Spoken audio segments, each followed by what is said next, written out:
ভাই দাঁড়ান, আপনাদের জন্য একটা সুসংবাদ আছে আর আমার জন্য আছে একটা দুঃসংবাদ। তো দুঃসংবাদ দিয়েই শুরু করি।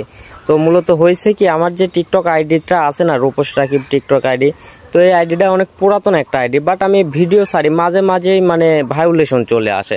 মানে আমি যদি কোনো ভায়োলেশন ব্রেক না করি তারপরেও ভায়োলেশন চলে আসে।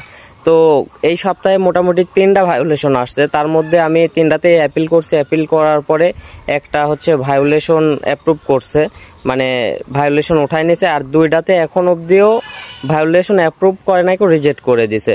তো আসলে আর একটা যদি ভায়োলেশন আসে তাহলে আমার টিকটক আইডিটাই ব্যান হয়ে যাবে, বুঝতেইছেন। তো এখন আপনাদেরকে বলবো যে আমার এমডি রূপস রাকিব ইউটিউব চ্যানেল আছে, এখানে সবাই যা সাবস্ক্রাইব করেন, ফলো করে রাখেন। আর যে সুসংবাদ সেটা হচ্ছে, আমাদের যে বরিশাল ব্লগটা ছিল, নাটোর টু বরিশাল যাওয়ার যে ব্লগটা ছিল, এটা কিন্তু অলরেডি আপলোড হয়ে গেছে। তো সবাই আমার ইয়ার থেকে দেখে আসেন।